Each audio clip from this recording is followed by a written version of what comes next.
Olutalo ku musujja gw'enkaka lubadde nga lukulembeddwamu Minisitule y'ebyobulamu okwetooloola eggwanga, naye ng'okusinga lubadde mu disitulikiti okuli Masaka, Rukungiri, Kalangala, Bukomansimbi, Kalungu, Lwengo, Lyantonde, Ntongamo ne Murakaayi.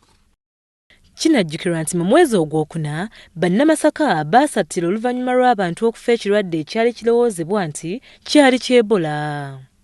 Oluvannyuma ab'ebyobulamu baakakasa nti wamma guno gwali musujja gwa nkaka.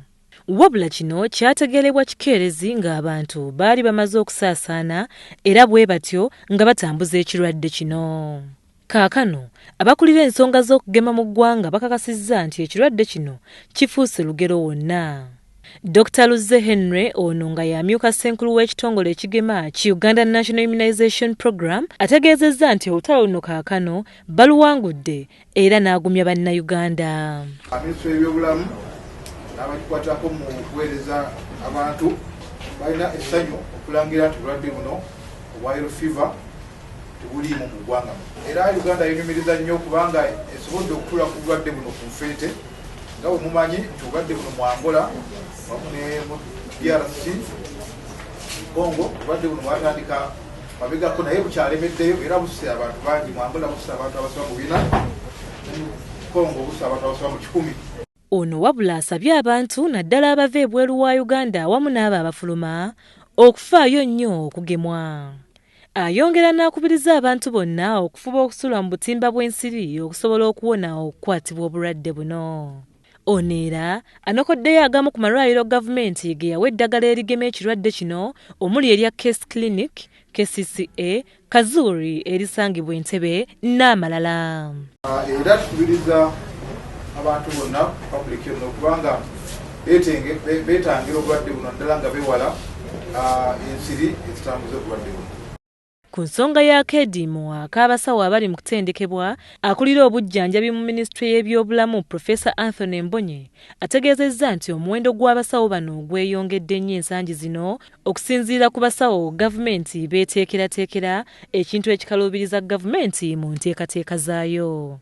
Bw'atyo akikkaatirizza nti engeri yunivasite ezisomesa abasawo bano gye zeeyongedde bagenda kutandika okuwa ebigezo ebisunsulamu abasawo bano ng'engeri ey'okukendeeza ku muwendo n'obuzito. So we have developed an internship guideline which involves stakeholders, and we are saying that first of all, why have the numbers of interns been increasing?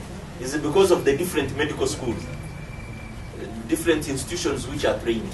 So we are also concerned about the quality of the people graduating from these institutions. Wabula gavumenti ekyabbinkana n'ekirwadde ekya hepatitis B ekigambibwa nti kirudde nga kyeriisa enkooli y'okwetooloola eggwanga lyonna. Abantu abasukka mu kawumbi kalamba balina ekirwadde kino okwetooloola ensi yonna newankubadde nga amawanga mangi tegakissaako nnyo mulaka.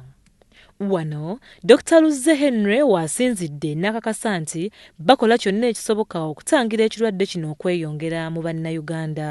Mu bitundu ebimu naddala bya amakiikakkono ga Uganda n'ebitundu ebya Karamoja eddagala lino lyatuuka dda nga okugema kutandise mu bitundu ebimu era nga waliwo enteekateeka okulaba nga tusaasaanira ebitundu ebirala. Naye kati okutandika n'ebyo ebitundu eby'amakiikakkono wamu n'ebya Karamoja kyasalibwawo kubanga waali abantu abasinga obungi okuba n'omusujja guno hepatitis B. Naye nga waliwo enteekateeka okulaba nga eddagala twongera okufuna eddagala tusa ku bantu bonna. Ekirungi ekiriwo nti mu 2022 twatandika okugema abaana bonna abato abali wansi w'omwaka ogumu obulwadde buno hepatitis B. Kiba kitegeeza nti kati abaana okuva ku baana abali wansi w'emyaka 14 abo bonna bageme baba nga bafuna eddagala lyaffe hepatitis kubanga tulina mutemakafu okwa bulijjo. Kati kye tulina okweraliikirayo abantu abakulu okuva ku myaka 15 kugenda waggulu era nga minisitule kyegezaako okukola. Olive Namlindwa ku WBS TV Amasunsule.